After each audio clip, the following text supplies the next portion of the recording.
With all the talk about guzzies and postie bikes, I guess I didn't want to neglect the Himalayan, the mighty Himalayan.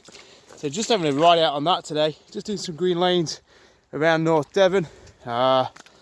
Still very wet, although not as wet as it has been along these lanes. Just stopped here just because I've got myself a little bit cross-rutted. So not ideal. A bit rusty or crap, whichever the two. It's nice to be back on the Himalayan. You know, it's a nice reminder of just how simple, easy, manageable, manoeuvrable, charming motorcycle it is. Easy clutch, light throttle, nicely balanced, low seat, not too intimidating. Still got the stock tyres on, so a little bit slorming, but as long as you don't lean on the front, you know, it's all about looking at what do you call it, the camber of the trail. Obviously, you don't want to be top side of a camber, and that's when you're going to start to lose your front wheel. So just trying to stay down in the rut, and somehow I've just got myself a little bit.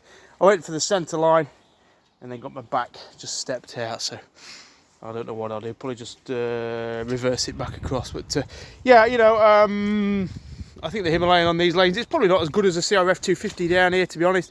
You know, I think that bike could be a little bit easier, a little bit more capable, certainly a little bit lighter. But I think what I've always liked about the Himalayan is just its ability to do this sort of stuff, to get you down it, and also do the road work quite nicely. You know, I've not serviced or changed the tyres since I did the trip back from Bulgaria on that Himalayan. And you know, you can chuck it down a lane like this and it'll chug along quite nicely. And it is that chuggability of the bike that really helps. You know, first gear, you don't need a lot of clutch slip. It'll just pick up traction quite easily, even on the standard MT60 tyres. And you just kind of pick your way through, really. The secret is trying to keep your head up, trying to keep your vision high so you can see what's coming, what's further down the track, so you're not reacting to stuff.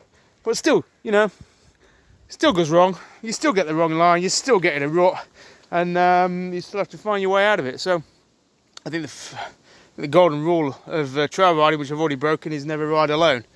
But sometimes you just need to go out for a ride. So that's it. Gonna dig the old bird out and get powering on.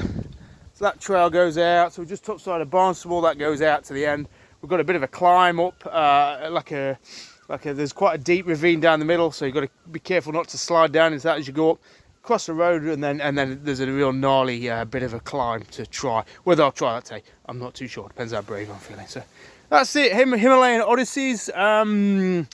To all those who are coming on the Himalayan Odyssey event in May, that's at Sweetland. It's a 3-day off-road training program just for Himalayan owners and riders. So 30 people in total, with about 6 instructors, and we're all going to get together on this on Sweetland, which is a vast, sprawling motor complex in Wales, with all sorts of terrain to practice on and to practice technique. So that's the inaugural Himalayan Odyssey for 2020. We'll see how it goes, and you know, keep an eye out for a 2021 edition should this one be a success. So the idea of that one, of the Himalayan Odyssey, is just to prepare people for travelling on a Himalayan, not necessarily for green laning, but just setting off on a Himalayan, loaded up, maybe encountering a bit of slormy gravel or mud or whatever, and just feeling confident enough to tackle it. Because the bike will do it. The bike will do it all day long. It's just we as riders who sometimes have our little niggles and letdowns. So that's it. Over and out. Take it easy. Cheers.